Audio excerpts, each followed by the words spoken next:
We are heading into day 2 of the landmark social media addiction trial, and Google is expected to provide their opening arguments. Mark Zuckerberg and other big tech executives are also expected to testify at a later date.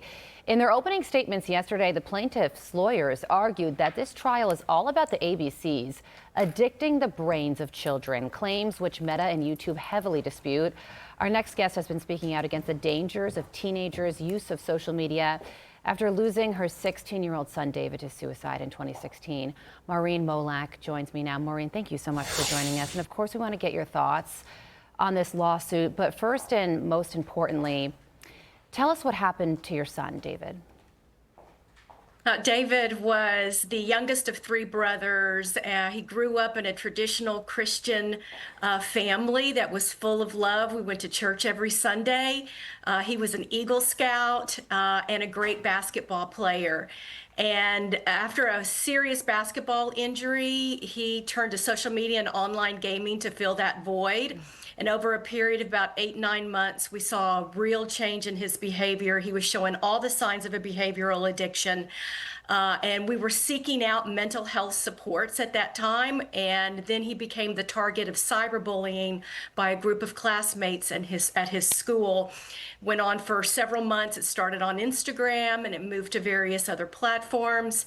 And David ended up taking his life because he felt there was no way out of that situation. Oh my gosh. So it sounds like you saw your son change before your very eyes after he was injured following a basketball injury and then started using social media and video games. And this lawsuit and landmark trial is all about the thinking that social media companies are purposefully addicting young children to use their platforms. Do you believe that to be true? I absolutely believe that to be true because I saw it from my very eyes. We experienced it as a family. David would get angry and aggressive and we would try to get him to stop Instagram. He was sneaking around using his devices when he wasn't supposed to. He spent a lot of time on YouTube following professional gamers that were teaching him the tips and tricks and tactics on how to circumvent parental controls.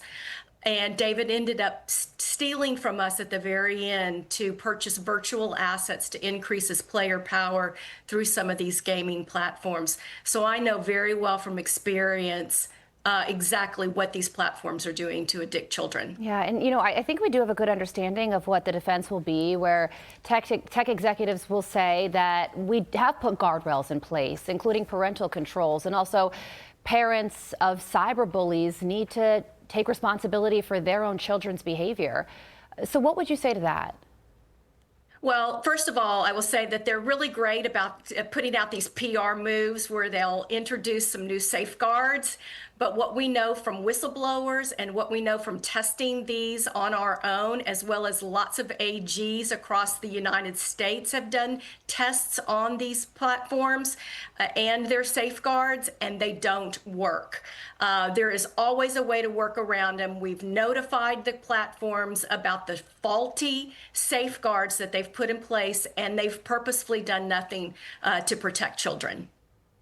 And I know that you were in the room, Maureen, when Mark Zuckerberg spoke before the Senate Judiciary Committee and stood up and apologized to you and other parents. Just give us an idea of what that moment was like for you. And if you didn't have a moment to speak back to him, what would you say if you could? Well, it was a surreal moment just to be able to be behind him. I was about 10 feet behind Mark Zuckerberg, and to be able to face him that closely after knowing what his platform did to David, I would have just been able to have just told him David's story and explained to him what families are going through trying to protect their kids on Instagram and the damage that he is complicit in and harming our children.